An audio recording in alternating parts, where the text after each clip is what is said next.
Have you ever met someone who is your complete opposite? Well, let me tell you a story about a friendship that blossomed between two very different souls. This is the tale of Luna and the gentle bear. Deep in a sun-dappled forest lived a little girl named Luna. Luna wasn't just any little girl. Her laughter was a melody that could be heard from one end of the woods to the other. She had hair the color of midnight and eyes that sparkled with endless curiosity. Her mind was a whirlwind of fantastic ideas, and she chattered away like a brook flowing over smooth stones, never stopping, always moving. Luna believed that every day was a grand adventure waiting to happen, and she was always the first one to answer its call. She would wake up with the sun, her heart thumping with excitement for the mysteries she would uncover. Would she find a hidden waterfall, or perhaps a secret meadow filled with flowers that glowed in the dark? For Luna, the world was a giant, thrilling playground. One beautiful afternoon, Luna was doing what she loved most: chasing butterflies. These weren't just any butterflies. They were the shimmering, rainbow-winged kind that danced on the breeze. She followed them deeper and deeper into the forest, her bare feet padding softly on the mossy ground. She giggled as one landed on her nose, its delicate wings tickling her skin. As she chased another particularly dazzling butterfly, she stumbled through a curtain of thick ferns and found herself in a clearing she had never seen before. And that's when she saw him. Standing by a tall oak tree was a great big brown bear. He was huge, much bigger than any animal Luna had ever seen up close. But there was nothing scary about him. His fur was the color of rich, warm earth, and his eyes were like dark, gentle pools of honey. He wasn't roaring or stomping. Instead, he was quietly arranging a neat pile of acorns, sorting them by size with surprising delicacy. He moved with a slow, deliberate grace, a picture of perfect calm. This bear loved quiet. He found joy in the simple, peaceful moments of life. His favorite things were cooking delicious berry stews, sweeping the floor of his cozy wooden house until it shone, and sitting by his window to listen to the gentle rustle of the leaves. He was a creature of habit and tranquility. Luna, being Luna, wasn't shy at all. She skipped right up to the big bear, her eyes wide with wonder.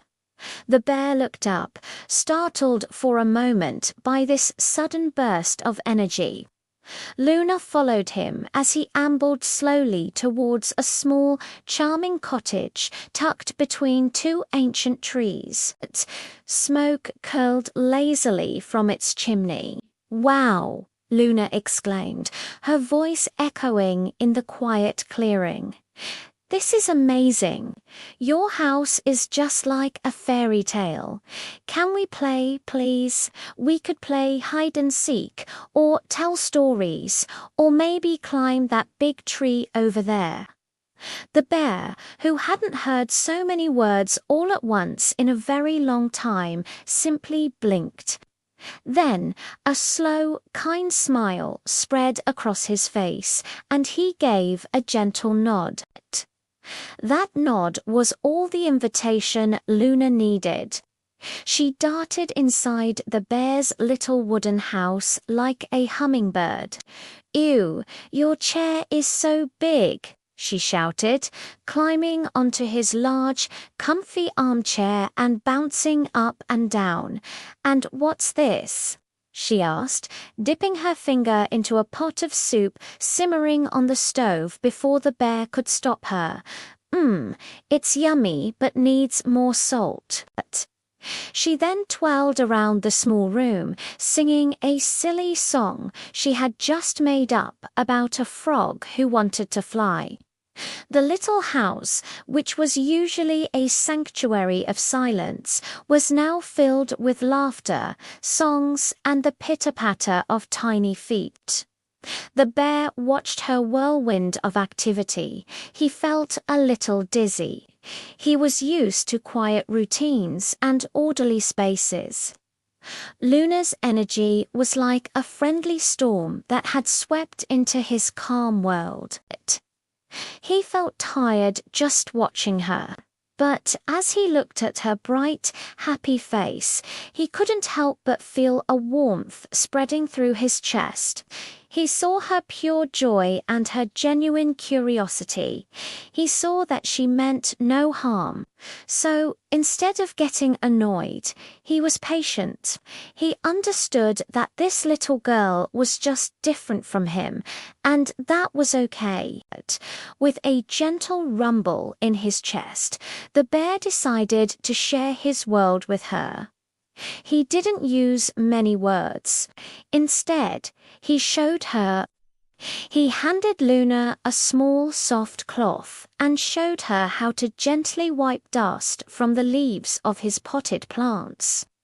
Luna, surprisingly, copied him carefully. Her usual boisterous energy focused into a quiet task. Next, the bear gave her a small bowl of berries and showed her how to wash them and add them to the soup. He let her stir the pot, teaching her the slow, rhythmic motion that made the soup so delicious. They worked together, one fast and one slow, in a comfortable, newfound rhythm. After their cooking and cleaning, the bear led Luna outside. He pointed to a bird's nest high in a branch, holding a finger to his lips to signal for quiet. They watched as the mother bird fed her tiny chirping babies. He showed her how to walk softly on the forest floor so they would undisturb the sleeping rabbits in their burrows. He taught her to listen not just to hear, but to truly listen to the whisper of the wind, the buzz of the bees, and the secret language of the forest. Luna, who was always talking, discovered the magic of being silent. She learned that there was a different kind of adventure in respecting nature and being a quiet observer. As the sun began to set, casting long golden shadows through the trees, Luna felt a happy kind of tiredness. It was time to go home. She turned to the big, quiet bear and gave him a huge hug, wrapping her small arms as far as they could go around his furry middle. "Thank you," she whispered, her voice soft for the first time all day. "Thank you for being my friend and for showing me your quiet world." The bear hugged her back, a gentle squeeze that said everything words couldn't. He understood that friendship wasn't about being the same. It was about sharing your world with someone else and being patient enough to explore theirs. Luna skipped back home, her heart full. She was still the same chatty, energetic girl, but now she carried a little bit of the bear's peace within her, and the bear, standing at his doorway, watched her go. His quiet little house felt a bit empty now, but he wasn't sad. He smiled a calm, contented smile. His peaceful day had been interrupted, but his heart felt bigger. He had learned that a little bit of happy noise could be a wonderful thing. This story of Luna and the bear teaches us something beautiful. Friendship is about more than just having fun. It's about kindness when someone is different. It's about patience when they're a little too loud or a little too quiet. And most importantly, it's about opening your heart to learn from each other. The most unlikely pairs can often build the strongest, most wonderful friendships. Thank you so much for watching and sharing this story with me today. If you enjoyed the tale of Luna and the bear, don't forget to hit that like button and subscribe for more stories that warm the heart. See you next time.